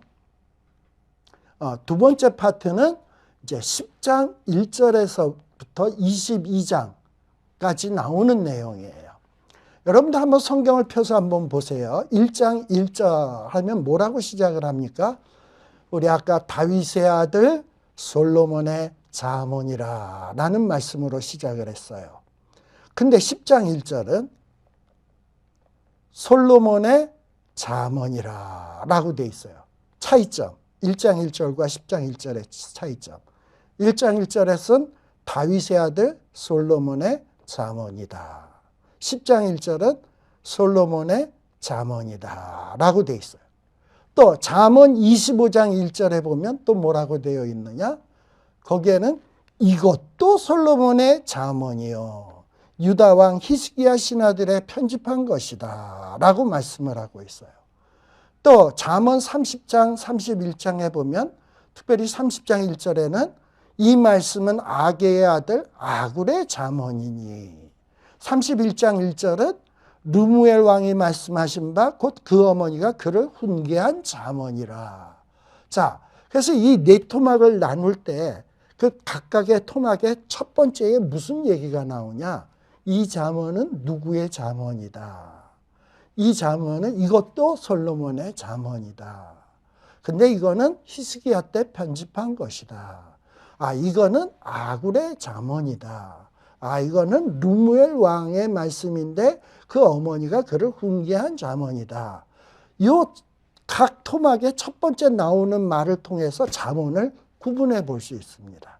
그래서 첫 번째 토막은 1장에서부터 9장. 두 번째 토막이 제일 길어요. 10장 1절에서부터 한 24장까지. 그 다음에 세 번째 토막은 25장에서부터 29장까지. 또 마지막 토막은 잠언의 부록인데요. 30장에서부터 31장까지. 그래서 여러분들이 잠언을 읽을 때 무조건 잠언 전체가 솔로몬이 썼거니 이렇게 생각을 하시면 안 돼. 물론 다 솔로몬하고 관련이 돼 있어요. 1장에서부터 9장까지는 솔로몬이 쓴 건데 특별히 지혜가 뭔지에 대해서 쭉 설명한 것이 1장에서부터 9장까지구나. 그 다음에 10장에서부터 22장까지는 솔로몬의 잠언인데 짤막짤막한 경구들을 막 모아놓은 부분이 요 10장에서부터 한 24장까지의 내용이구나. 요거 아셔야 되고. 그럼 솔로몬이 왜 이렇게 짤막한 말씀들을 경구를 모아놨을까? 자기가 다스리는 백성, 자기의 아들들에게 지혜를 가르치기 위해서 짤막한 이런 어떤 지혜의 말씀들을 모아놓은 모음집이란 말이에요. 이게 두 번째 파트. 솔로몬의 잠언에서 10장에서부터 쭉 나오는 부분. 제일 긴 부분이에요. 그리고 세 번째 부분이 25장에서부터 29장인데 거기에는 첫 마디가 뭐냐? 이것도 솔로몬의 잠언인데 이거는 히스기야 때 편집한 거다. 이것도 솔로몬의 잠언 히스기야가 편집했다는 게 뭐지? 솔로몬이 한 말인데 솔로몬이 죽고 난 다음에 나중에 히스기야가 왕이 돼서 히스기야가 자기 신하들을 좀 지혜롭게 만들기 위해서 지혜를 가르치려고 하는데 뭐 어떻게 가르쳐야지 이러는데 자기의 그 조상 가운데 솔로몬이 좋은 말들을 많이 해놓은 게 많아. 근데 잠언에 이전에 처음 했던 솔로몬의 잠언에 기록이 안 돼 있어. 근데 이런 말씀들을 내가 신하를 가르칠 때 사용하면 굉장히 좋을 것 같아. 그래가지고 그것들을 다 모아서 편집해서 모아놓은 것이 히스기야가 편집해서 모아놓은 것이 이것도 솔로몬의 잠언인 거예요. 그래서 25장에서부터 29장까지 여기에는 주로 뭐가 기록되어 있냐? 신하가 어떻게 하면 지혜로운 신하가 될 수 있는지, 백성들이 어떻게 하면 지혜로운 백성들이 될 수 있는지에 대한 지혜로운 말씀들을 모아놓은 것입니다.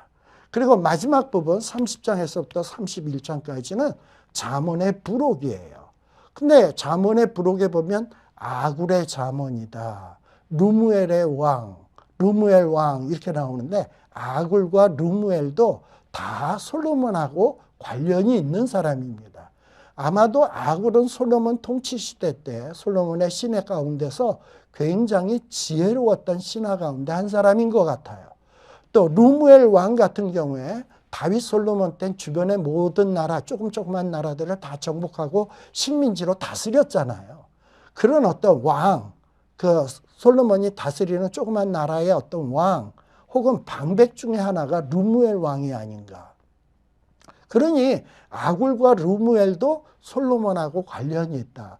그런 면에서 이 잠언의 네 토막, 첫 번째는 솔로몬이 쓴 거, 또 솔로몬이 모아놓은 거 두 번째 파트, 세 번째는 이것도 솔로몬의 잠언인데 히스기야가 모아놓은 거, 그 나머지는 솔로몬의 신하 또는 솔로몬이 다스리던 조그만 나라의 왕, 이런 걸 볼 때 다 솔로몬하고 관련되어 있는 잠언이다. 그래서 우리가 잠언하면 솔로몬의 잠언 이렇게 생각을 하는 거예요.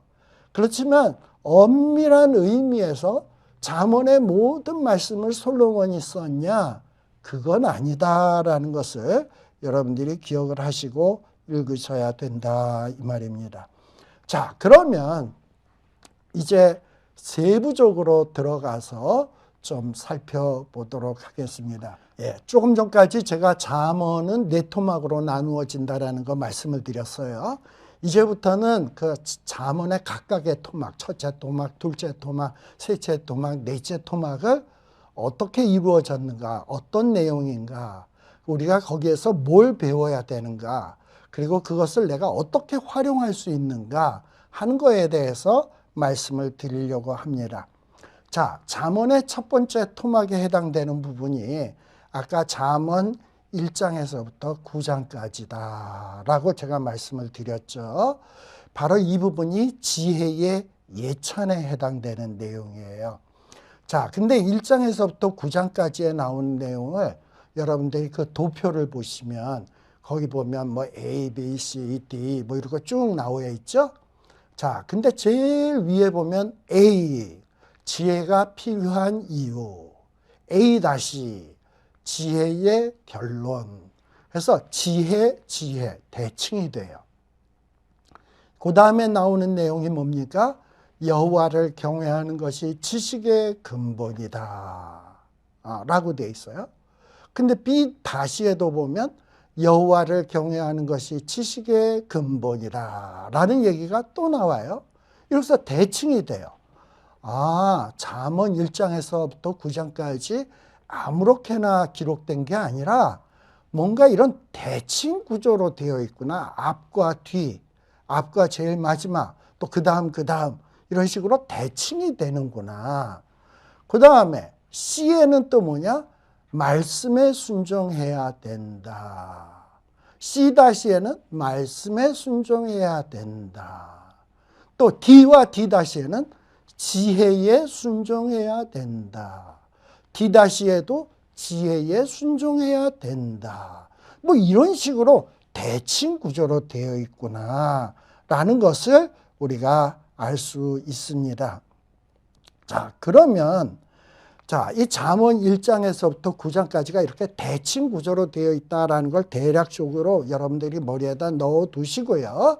자, 잠언 이제 성경 1장을 펴놓으시고 한번 보시길 바랍니다.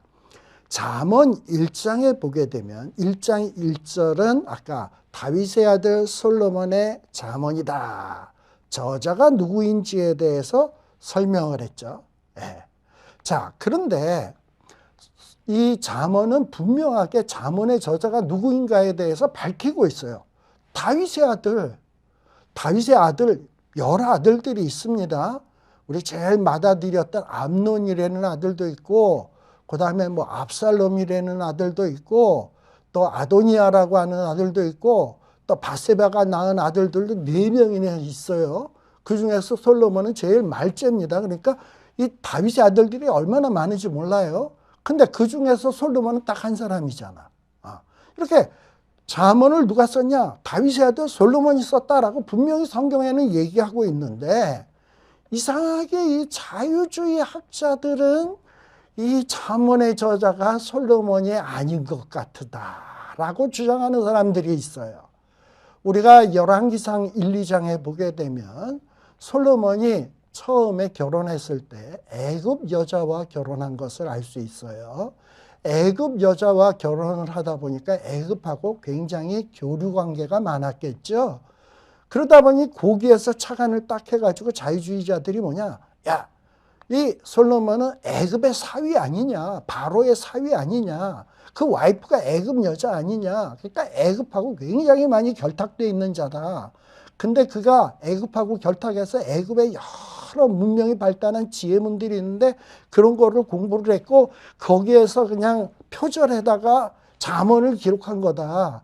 그러니까 잠언에 나오는 이 잠언은 애굽의 영향을 받은 거다. 실제 저자가 솔로몬이 아닐 수 있다. 솔로몬은 단지 표절한 것뿐이다. 뭐 이런 식으로 이야기를 하는 사람이 있어요. 근데 과연 그렇습니까? 성경은 솔로몬의 잠언이라고 얘기해요. 솔로몬만큼 잠언을 저술하고 지혜에 대해서 논할 만한 사람은 세상에 없습니다.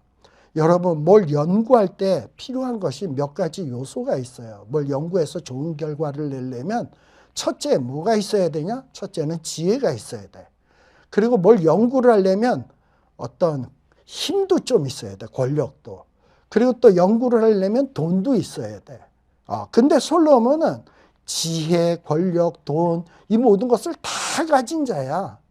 우리가 뭘 연구를 하려면 솔로몬보다 돈이 많아요? 그리고 뭐 솔로몬만큼 권력이 있어요? 못하잖아. 또 솔로몬, 뭘 연구를 하는데 솔로몬만큼 지혜로워요? 못하잖아요. 그보다. 그러니 우리는 솔로몬보다 더 좋은 것을 연구할 수 있는 사람이 아니야. 근데 솔로몬은 정말 지혜로운 사람이고 권력도 있고 돈도 있는 사람이에요. 근데 잠언 1장 1절에 잠언의 저자가 누구다? 다윗의 아들 이스라엘 왕 솔로몬의 잠언이다 라고 선언을 해주고 있어. 저 전도서 12장 9절에서 10절에도 보게 되면 전도자가, 여기서 전도자는 솔로몬입니다. 전도자가 지혜로움으로 여전히 백성에게 지식을 가르쳤고 또 묵상하여 공부하여 잠언을 많이 지었으며 또 전도자가 힘써 아름다운 말을 구하였으니 라고 얘기를 해요. 자, 솔로몬이 백성에게 지식을 가르쳤다. 또 가르치려면 강의안이 있어야 되잖아.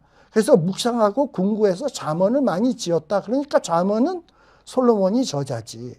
또 이 솔로몬은 힘써 아름다운 말을 많이 구하였다. 그리고 솔로몬이 기록한 것은 뭐하다? 정직하다. 정직하여 진리의 말씀이다. 표절 아니다. 라는 거예요. 또 열왕기상 4장 29절에서 34절에도 뭐라고 돼 있냐? 하나님께서 솔로몬에게 지혜와 총명을 심히 많이 주시고, 자, 하나님이 솔로몬에게 지혜를 심히 많이 주셨대. 그게 당연히 지혜에 대해서 논할 수 있는 사람은 솔로몬이죠. 또 솔로몬에게 하나님은 어떤 마음도 주셨냐? 넓은 마음도 주셨대. 넓은 마음. 자, 이 넓은 마음이라는 게 뭡니까? 좁은 마음과 넓은 마음의 차이점. 좁은 마음의 소유자는 남에게 죽어라 하고 안 들어. 근데 넓은 마음을 가진 사람은 아무리 별 볼 일 없는 사람이 하는 얘기를 할지라도 그것을 귀담아 듣는 사람이에요. 우리 타산지석이라는 말 있죠? 깨어진 돌에서도 뭔가 얻을 수 있는 게 있어요. 바로 솔로몬은 넓은 마음을 가졌어요. 참 지혜로운 거죠. 또 뿐만 아니라 솔로몬의 지혜가 어떻다? 동양의 모든 사람의 지혜와 애굽의 모든 지혜보다도 뛰어나다. 이런 자가 안 쓰면 누가 썼겠습니까? 그러나 이 잠언의 최종적인 편집 완성은 솔로몬이 다 한 건 아니에요. 우리 아까 잠언 25장 1절에 보면 이것도 솔로몬의 잠언이라. 근데 이것은 히스기야 때 편집한 것이다 라고 되어 있었죠. 잠언의 완성, 편집의 완성은 아마도 솔로몬 때 되어진 것이 아니겠는가라고 생각을 하게 됩니다.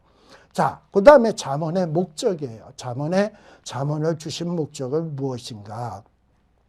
특별히 잠언 1장 1절에서 6절까지 보면 잠언 서론 1장에서부터 9장까지가 서론인데 거기에 서론이에요. 1장 1절에서 6절은요. 근데 그곳을 읽다 보면 1장 1절에서 6절까지를 보다 보면 잠언의 기록 목적이 기록되어 있습니다. 특별히 잠언을 기록한 목적이 뭐냐? 한 5, 9개의 조목으로 요약할 수 있는데요. 이 잠언을 기록한 목적은 지혜롭게 만들기 위해서, 의롭게 만들기 위해서, 공명하게 하기 위해서, 정직하게 하기 위해서, 슬기롭게 하기 위해서, 젊은 자에게 지식과 근신을, 그리고 지혜 있는 자에게는 학식과 명철한 자에게는 모략을 주기 위해서이다 라는 거예요. 이렇게 잠언을 기록한 목적이 있습니다. 잠언을 읽다 보면 지혜로워져요. 의로워져요. 공평해져요. 정직해져요. 어리석은 자가 읽으면 슬기로워져요. 젊은 자가 읽으면 지식이 생기고 근신함이 생겨요. 지혜 있는 자는 학식이 더해요. 명철한 자는 모략을 얻습니다. 자, 근데 여기서 잘 보면 그러면 잠언은 어리석은 자에게만 필요하냐? 젊은 자에게만 필요하냐? 아니에요. 우리 1장 5절에 보면 지혜 있는 자에게도 필요해. 지혜 있는 자도 잠언을 읽으면 학식이 더하고요. 또 1장 5절에 보면 명철한 자도 잠언을 읽으면 더욱더 모략을 얻게 된다라는 거예요. 그러니까 이 잠언은 어리석은 사람, 젊은 사람에게만 필요한 것이 아니라 어리석은 자나 지혜로운 자나 뭐 평범한 사람이나 젊은 자나 아주 그냥 인생의 경험을 많이 한 명철한 자나 다 필요하다는 거야. 이런 사람들에게 다 유익을 가져다 준다는 거예요. 그래서 이 잠언은 어린애도 읽을 수 있고 젊은 애도 읽을 수 있고 아주 학식이 많고 명철하고 지혜로운 사람도 읽을 수가 있어요. 그리고 그것을 읽고서 뭔가를 얻을 수 있는 책이 뭐냐? 이 잠언이에요. 그래서 여러분들 집에 있는 어르신들이 어린 자녀를 펴놓고 이 잠언을 가르치면 아주 좋은 효과를 볼 수가 있습니다. 그런데 이 잠언을 무시하고 잠언에 나오는 말씀을 무시하고 어리석고 음녀를 따르게 되면 어떻게 되는가? 우리 그 다음 PPT에 나오는 내용을 보게 되면 잠언 9장 12절서부터 나오는데요. 뭐라고 돼 있냐? 내가 만일에 이렇게 잠언의 말씀을 따르지 않냐고 지혜자의 말씀을 따르지 않냐고 음녀의 말을 따르게 되면 어떻게 해야 되느냐. 9장 12절 끝에 보게 되면 음녀의 말을 따르게 되면 해를 당하게 된다. 그리고 또 9장 18절에 보게 되면 그러니까 잠언을 따르지 아니하고 어리석은 자 이 음녀의 말을 따라가다 보면 죽은 자가 있는 곳에 있게 된다. 음부 깊은 곳에 있게 된다라는 거예요. 즉 무슨 얘기입니까? 잠언의 말씀을 순종하지 아니하고 음녀의 말을 따라다니다 보면 해를 당한다. 죽는다. 음부에 이르게 된다라는 거예요. 얼마나 무서운 내용인지 모릅니다. 자, 그래서 우리는 이 잠언을 진짜 사랑해야 돼요. 근데 이 잠언의 가장 핵심적인 내용이 어디냐? 제가 아까 잠언의 첫 번째 토막 1장에서부터 9장까지다라고 얘기를 했어요. 우리 PPT 그 다음 화면에 보게 되면 이 잠언은요. 1장에서부터 9장까지는 특별히 아까 1절에서부터 6절에 잠언이 필요한 이유, 잠언의 목적에 대해서 얘기했죠. 그 다음에 잠언 9장 12절에서 18절에는 지혜의 결론이에요. 그럼 가운데 토막 요 1장 7절에서부터 9장 11절까지는 뭘 얘기하고 있냐? 그럼 정말 하나님이 기뻐하시는 지혜가 뭐냐? 지혜의 근본 원리가 뭐냐? 하는 것을 설명해 주는 것이 요 잠언 1장 7절 이하 9장 11절까지의 내용입니다. 자, 근데 이 지혜의 근본 원리는 뭐라 그랬어요? 아까 제가 여호와 경외다라고 말씀을 드렸죠. 자, 그러면 여호와를 경외한다는 게 도대체 뭐냐? 여호와를 경외한다는 것이 여러분 하나님은 눈에 보이지가 않잖아. 하나님은 뭐 냄새 맡을 수 있는 것도 아니고 하나님을 볼 수 있는 것도 아니고 하나님을 만질 수 있는 것도 아니잖아. 근데 이렇게 보지 못하고 만질 수도 없고 느낄 수 없는 부분을 어떻게 경외합니까? 참 어려운 일이잖아요. 또 보이지 않는 하나님을 사랑한다? 이것도 참 어려운 일이잖아요. 그래서 우리가 여호와를 경외해야 된다, 여호와를 경외해야 된다 이런 말을 수없이 듣고 배우지만 막상 야 여호와를 경외하는 게 뭐야? 하고 물어보면 여호와 경외? 글쎄 그냥 무서워하는 건가? 뭐 이 여호와 경외에 대해서 제대로 설명하는 사람이 없어. 과연 여호와 경외하는 것이 뭡니까? 우리가 여호와를 경외한다든지 여호와를 사랑하는 게 뭔지를 알려면 이 예수님이 하신 말씀을 보면 뭔지 좀 감을 잡을 수 있어요. 신약성경 요한복음 14장 21절에 보면 예수님이 이런 말씀을 하십니다. 나의 계명을 가지고 지키는 자라야 나를 사랑하는 자니 나를 사랑하는 자는 내 아버지께 사랑을 받을 것이요 나도 그를 사랑하여 그에게 나를 나타내리라. 자, 예수님을 사랑하는 게 뭐라고요? 예수님의 계명을 지키는 것이 가지고 지키는 것이 예수님을 사랑하는 거래요. 또 예수님을 사랑해야 아버지께도 사랑을 받을 수 있대요. 자, 그럼 아버지 하나님을 사랑하는 건 뭡니까? 아버지 하나님의 계명을 가지고 지키는 게 아버지를 사랑하는 거예요. 네. 이렇게 얘기할 수 있어요. 그래서 하나님을 보이지 않는 하나님을 경외한다라는 것은 뭐냐? 하나님은 비록 눈에 보이지 않지만 하나님이 주신 말씀은 문자로 되어 있기 때문에 우리가 눈으로 볼 수 있잖아. 하나님은 눈에 안 보이지만 하나님의 계명은 눈에 보이잖아. 이 계명을 열심히 읽고 마음에 간직하고 이 말씀을 지키면서 살아가는 게 곧 뭐다? 보이지 않는 하나님을 사랑하는 것이다. 우리가 하나님은 볼 수 없지만 하나님을 볼 수 있도록 이 땅 위에 보내신 분이 있잖아. 그게 예수님이잖아요. 나를 본 자는 아버지를 보았거늘 너희들 왜 자꾸 하나님을 보이라고 하느냐라고 예수님이 말씀하시잖아요. 예수님이 이 땅 위에서 하나님이 어떤 분인지를 다 보여주셨어요. 그리고 가르치셨어요. 그래서 우리가 하나님은 볼 수 없지만 예수님이 하신 말씀이 기록되어 있고 예수님이 하신 행적이 기록되어 있고 시각적으로 느낄 수가 있어요. 이 땅에서 그렇게 사셨기 때문에. 아, 이게 하나님의 모습이구나 알 수 있어요. 그래서 이 하나님의 계명, 예수님의 말씀을 마음속에 간직하고 지키고 그것을 사랑하는 것이 곧 뭐다? 예수님 사랑, 하나님 사랑하는 것이다 라고 볼 수 있습니다. 그래서 진정한 지혜는 뭐냐? 첫 번째, 진정한 지혜는 여호와를 경외한다는 것은 뭐냐? 먼저 하나님의 계명의 말씀을 듣고 마음에 간직하고 그 말씀에 반응해서 회개하고 그 말씀을 영접하고 그 말씀을 실천하며 살아가는 것입니다.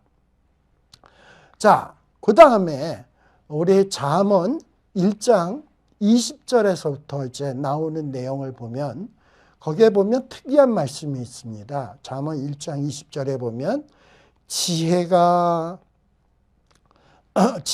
길거리에서 부른다라는 말씀이 나와요. 여러분, 지혜는 인격체입니까? 비인격체입니까? 비인격체죠. 근데 비인격체가 무슨 길거리에서 사람을 불러? 좀 이해가 안 되잖아요. 누구를 부르고 누구에게 어떤 말을 한다라는 것은 인격체잖아요.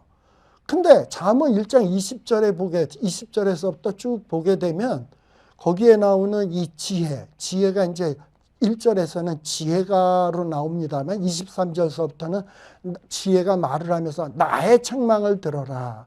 내가 내 신을 너에게 부어주겠다. 이러면서 나라고 하는 1인칭을 사용하고 있어요. 근데 이 나가 누구냐? 지혜야. 근데 지혜가 막 말을 해. 이상하지 않아요? 근데 이 지혜, 이 나라고 하는 것을 가만 잠언 1장 20절에서부터 26절까지를 보게 되면 이 지혜는 단순한 지혜가 아니구나. 뭔가 인격체인데 마치 예수 그리스도를 연상시키는 것 같다. 왜냐하면 이사야서 42장 2절에 장차 오실 메시아에 대해서 예언한 구절에 이런 구절이 있어요. 이사야 42장 2절에 그는 외치지 아니하며 목소리를 높이지 아니하며 그 소리를 거리에 들리게 하지 아니하며 뭐 이런 말씀이 나온단 말이에요. 그래서 장차 메시아가 이 땅 위에서 어떻게 할 건지 어떤 말을 어떻게 할 것인지가 기록되어 있어요. 그리고 잠언 1장 23절에서 26절에 보세요. 거기에 보면 지혜가 말을 하는데 나의 책망을 들어라. 돌이켜라. 내가 나의 신을 너에게 부어주겠다. 지혜가 자기의 신을 부어주겠대. 이건 누가 한 얘기 같지 않아요? 우리 예수님이 뭐라 그랬어요? 내가 장차 보혜사 성령을 너희에게 부어줄 거다 라고 얘기했잖아. 마치 잠언 1장 23절에서 26절에 나오는 나는, 이 지혜는 마치 예수님인 것 같아. 눈에 보이지 않는 하나님을 예수님이 눈에 보이는 형태로 보여주셨잖아요. 그리고 예수님이 말씀하시고 너희들은 이 말씀을 듣고 돌이키라 그러잖아. 그러면 내가 내 신을 부어주겠다고 하잖아. 아하, 여기 잠언 1장에 나오는 지혜는 예수님이구나. 그니 예수님의 말씀을 듣고 예수님의 말씀을 영접하고 예수님의 말씀에 순종하는 것이 곧 뭐다? 지혜구나. 우리 신약성경에서도 보게 되면 고린도전서 1장 24절에 보게 되면 오직 부르심을 받은 자들에게는, 그래서 부르심을 받은 자라고 돼 있어. 예수님이 이 땅에 오셔서 뭐라고 어떻게 오셨습니까? 내가 이 세상에 의인을 부르러 온 것이 아니라 죄인을 부르러 왔다. 죄인을 부르러 왔대요. 그리고 이 부르심을 받은 자들에게는 이 주님의 복음의 말씀이 하나님의 능력이고 지혜라고 얘기를 하고 있어요. 그래서 잠언에서 말하는 지혜, 첫 번째는 말씀의 순종, 계명의 순종이고, 두 번째는 예수님에 대한 영접, 예수님의 말씀에 대한 순종이로구나 라는 것을 알 수 있습니다. 그래서 여호와를 경외한다라는 것은 어려운 얘기지만 말씀에 순종하는 것은 눈에 보이는 형태로 할 수 있는 거잖아. 또 예수님의 말씀도 기록되어 있으니까 그 말씀을 영접하고 받아들이는 거 할 수 있잖아. 이게 여호와를 경외하는 거라니까. 그래서 이 여호와를 경외한다라는 것이 뭔가 하는 것을 여러분들이 기억할 필요가 있습니다. 우리 잠언에 그 다음에 보면 잠언 그래서 이 8장 제가 1장에 나오는 이 지혜를 그리스도라고 얘기하니까 여러분들 갑자기 웬 그리스도 잠언 얘기하다가 하고 여러분들이 의아하게 생각할 수 있어요. 근데 8장 22절에서 32절을 여러분들이 한번 보세요. 8장 22절에 32절에 보면 뭐라고 나오냐? 여호와께서 그 조화의 시작 태초에 일하시기 전에 나를 가지셨다. 만세 전부터 상고부터 땅이 생기기 전부터 내가 세움을 입었다. 이거 뭐 어디서 많이 본 것 같지 않아요? 요한복음 1장 1절 태초에 말씀이 계시니라. 그 말씀이 하나님과 함께 하셨다. 뭔가 연관되는 것 같지 않아요? 요한복음 1장 1절에 태초에 계셨던 말씀이 누굽니까? 예수님이에요. 근데 잠언 8장 22절에서 26절에도 보면 태초에 일하시기 전에 하나님이 나를 가지셨다. 나는 만세 전부터 상고부터 땅이 생기기 전부터 내가 세움을 입었다. 이러고 얘기를 한단 말이죠. 그리고선 자기가 창조할 때 동참했음을 이야기하고 있단 말이죠. 지혜가. 그러면 이 지혜가 누구란 말입니까? 바로 예수님을 가리키는 말이다. 그래서 여호와를 경외한다라는 건 하나님의 계명에 순종, 예수 그리스도 영접이에요. 자, 그런데 그 다음에 보게 되면 이 잠언 9장 1절에서부터 6절에도 보게 되면 또 뭐라고 얘기를 하느냐? 거기에서도 잠언 특별히 9장 4절에서부터 6절인데 무릇 어리석은 자는 이리로 돌이켜라. 지혜 없는 자에게 이르기를 너는 와서 내 식물을 먹으면 내 혼합한 포도주를 맞으며 어리석음을 버리고 생명을 얻으라. 명철의 길을 행하라 하느니라. 여러분 이 구절을 사복음서에다 갖다 놓으면 하나도 안 이상하겠죠? 마치 사복음서에 나오는 얘기 같죠? 네. 우리 예수님께서도 뭐라고 얘기했습니까? 이사야서 55장 1절에 보면 장차 오셔서 메시아가 할 일을 기록해 놓는데 보면 너희 목마른 자들아 물로 나오라. 돈 없는 자도 오라. 너희는 와서 사 먹되 돈 없이 값없이 와서 포도주와 젖을 사라. 또 요한복음에 보면 예수님이 가라사대 내가 생명의 떡이다. 내게 오는 자는 결코 줄이지 아니할 터이요 나를 믿는 자는 영원히 목마르지 아니하리라. 그리고 요한복음 10장 10절 내가 온 것은 양으로 생명을 얻게 하고 더욱더 풍성히 얻게 하려는 것이라. 이 잠언의 이 9장에 나오는 내용하고 다 연관되지 않습니까? 이와 같이 여호와를 경외하는 것은 바로 그리스도를 영접하고 그리스도의 말씀에 순종하는 거예요.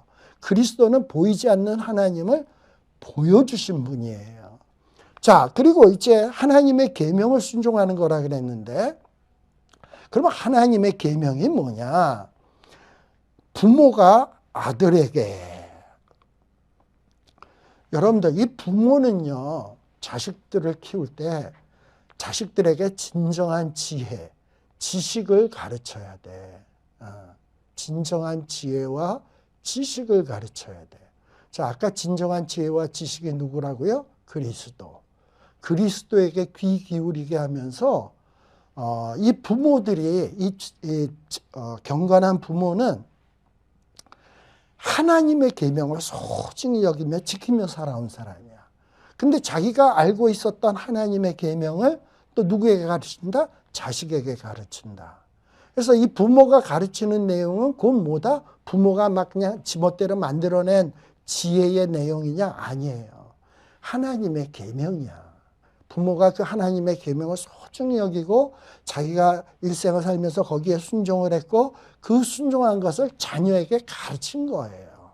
이게 뭐냐 하면 이 부모의 훈계, 부모의 법이에요. 그래서 이 부모는 자식에게 내 아들아 하면서 가르칠 때 뭘 가르쳐야 되냐? 하나님의 계명을 가르쳐야 돼. 여기서 잠언 2장 1절에서 보면 내 아들아 내가 만약 나의 말을 들으며 나의 계명을 내게 간직해라. 부모가 나의 말 나의 계명이라 그랬어요. 근데 이 나의 말 나의 계명이 누구의 말씀이냐? 하나님의 말씀이야. 이 하나님의 말씀을 가르치라는 거예요. 이게 부모가 해야 될 일이다. 이게 부모가 하나님을 경외하는 부모가 해야 될 일이고 이게 부모의 말을 잘 듣는 자가 하나님을 경외하는 자식이 되는 길이에요. 자, 그 다음에 또 우리 보면은 부모는요, 자식들이 가르침을 마음으로 듣고 행할 수 있게 해야 된다. 마음으로 듣고 행할 수 있게 해야 된다라는 거예요. 우리 잠언의 3장에 보면 특별히 마음이 많이 강조됩니다. 내 아들아, 나의 법을 그냥 귀로만 쓱 듣고 우의독경식으로 씩 잊어버리지 말고 말씀, 부모님이 가르친 그 나의 계명, 나의 법을 어떻게 해라? 마음으로 지켜라, 마음으로. 그리고 마음판에 새겨라, 마음을 판에 새겨라. 그리고 마음을 다해라 라는 거예요. 그래서 여호와를 경외하는 것은 단순히 머릿속으로 그냥 하나님의 계명을 많이 아는 게 중요한 게 아니야. 내 마음속에 정말 설득당하고 정말 이렇게 생각을 해야 돼. 잠언 3장 6절에서도 보면 너는 범사의 그를 인정하라. 인정이 뭐예요? 맞아. 내 생각보다 하나님의 생각이 더 옳아.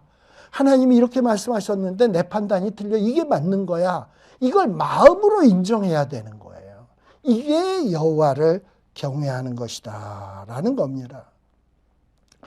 자, 이런 식으로 하나님을 경외한다라는 것은, 자, 그 다음에 좀 PPT를 좀 넘겨주세요. 더.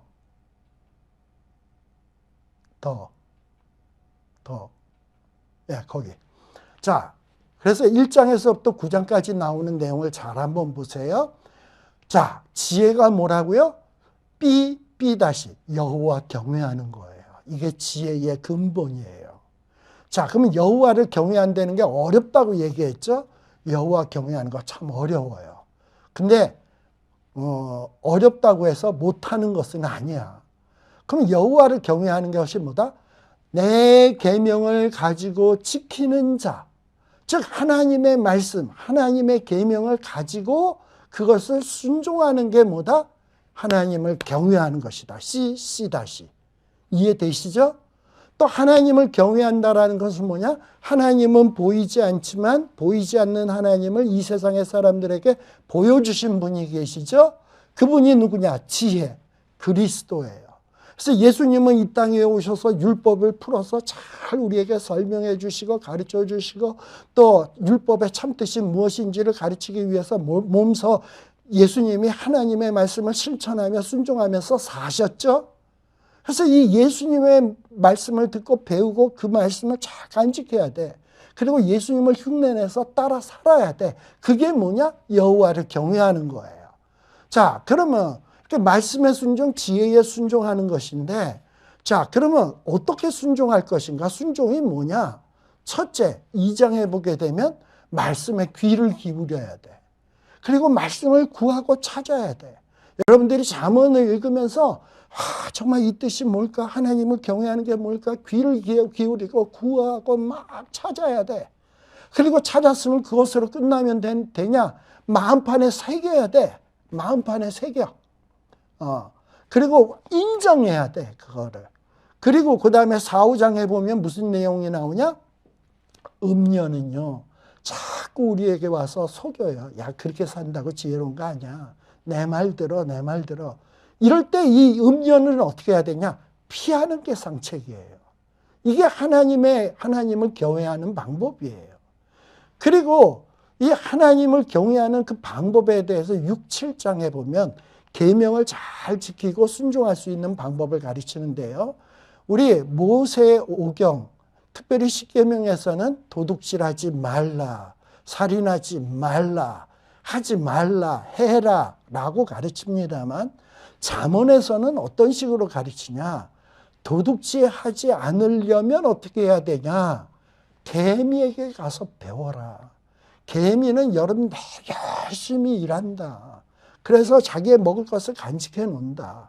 그래서 충분히 창고에다가 자기 먹을 것을 간직해 놓으면 그렇게 자기 창고에다 충분히 갖추어 놓은 사람은 도둑질할 필요가 있습니까? 없습니까? 없죠.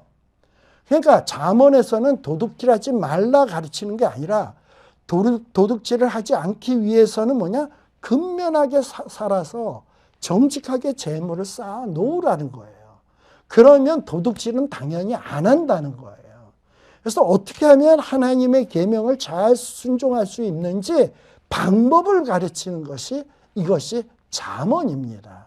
그래서 각각의 십계명에 나오는 내용들을 어떻게 잘 지킬 수 있는지 제가 그 교재에다가 좀 써놨거든요. 그래서 여러분들이 그 교재를 보시면서 좀 잘 활용해 주셨으면 좋겠고요. 그 다음 PPT를 보시게 되면 이제 잠언에서 제일 어려운 부분인데요. 10장에서부터 24장까지 제일 길어요. 근데 이 부분은 아주 독립적으로 딱딱딱딱딱딱 끊어지는 문장으로 나와 있어. 그럼 이거 어떻게 이해를 해야 돼? 방법이 뭐냐? 그 잠언서를 이 부분은 그냥 자꾸 반복해서 읽는 방법밖에 없어. 근데 읽다 보면 뭔가 각각의 격언들의 어떤 주제와 내용들이 있는 것을 보게 될 거예요. 잠언은 쭉 10장에서부터 한 24장까지를 보면 경구들이 있습니다만 카테고리를 만들면 한 4가지 도덕적 4대 의무라고 얘기할 수 있는데 4가지 카테고리로 나누어 볼 수 있습니다. PPT 하나 넘겨주세요. 첫 번째는 여호와께 대해서는 어떻게 해야 될 것인가. 여호와를 경외해야 된다, 인정해야 된다, 의지해야 된다, 죄를 고백해야 된다. 이러면서 잠언의 구절들을 제가 옆에 쭉 써놨잖아. 그 다음에 뭐 여호와께 대한 것만 있냐? 잠언의 경구들에 보면 이웃과의 관계. 이웃과의 관계는 어떻게 해야 되는가? 이웃에게 속이지 말아라, 동정을 베풀어라, 가급적 화평해라, 진실해야 된다, 친구가 되어줘라. 이웃과의 관계. 또 그 다음에 PPT에 보면 가정에 대한 것도 있어요. 부모는 자식에게 의로운 조상이 되어야 된다. 자녀에게 신앙과 윤리적 교육을 시켜야 된다. 또 자녀는 부모에게 어떤 의무가 있는가. 뭐 이런 것들을 또 그 카테고리로 정해볼 수 있어요. 또 그뿐만 아니라 마지막으로 4번째 보면 자아에 대한 의무도 있습니다. 자기 자신에 대해서. 자기 자신이 이 세상을 살아갈 때 어떻게 살아가야 된다? 좌로나 우로나 치우쳐서는 안 되고 언어에 있어서 경건하게 살아야 되고 감정도 온유해야 되고 순결해야 되고 겸손해야 되고 권면해야 되고 뭐 이런 여러 가지가 얘기가 있어요. 이렇게 잠언 10장에서부터 24장에 나오는 내용을 쭉 읽으면서 여러분들이 나름대로의 카테고리를 만들어서 잠언의 그 경구들을 거기에다가 이렇게 자꾸 포함을 시켜.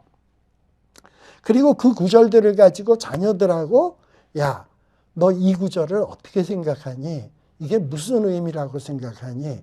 이 말을 잘 우리 삶에 적용하려면 뭘 어떻게 해야 될까? 하고 자녀와 자꾸 디스커션을 하고 쉐어링을 하고 하다 보면 이 말씀들이 마음에 쌓여요. 그리고 내가 예측 못한 상황이 딱 발생했을 때 이 말씀이 성령님이 쑥 생각나게 하셔. 그래서 나로 하여금 옳은 선택을 하게 하셔. 그리고 바른 길을 가게 하신다니까.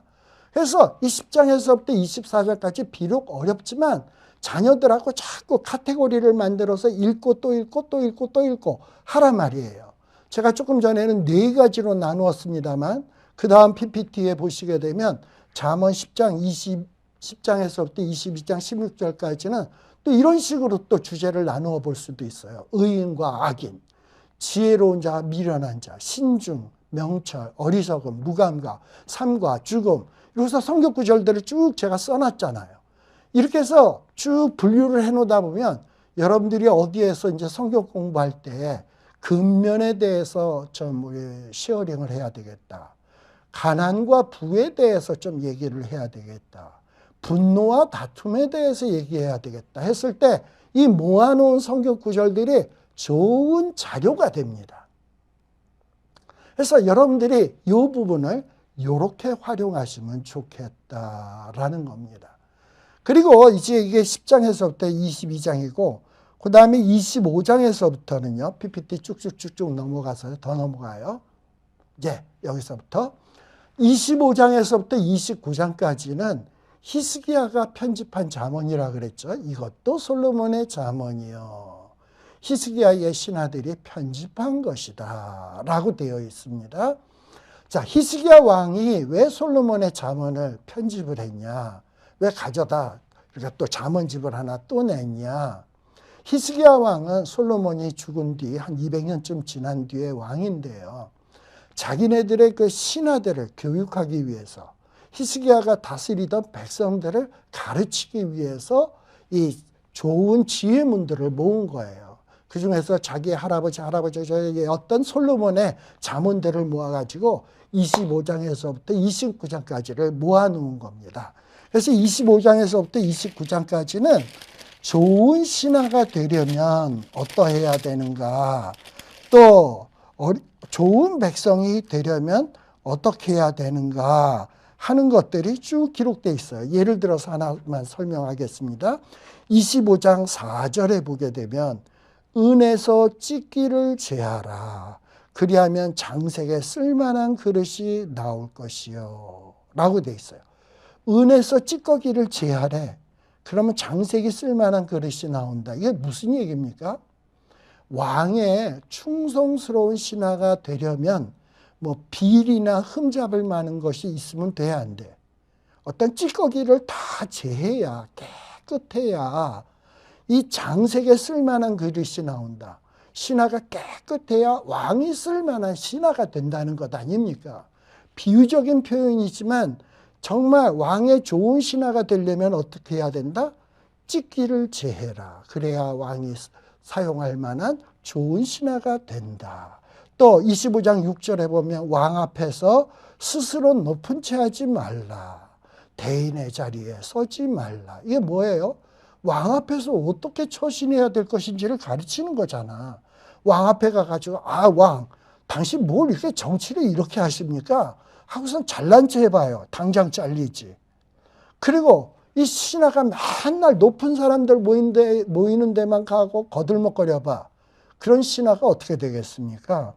그래서 왕 앞에서 스스로 높은 채 하지 말며 대인의 자리로 서지 말라 이러면서 어떤 신하가 갖추어야 될 도리, 이런 것들을 쫙 25장에서부터 29장까지를 기록해 주고 있습니다.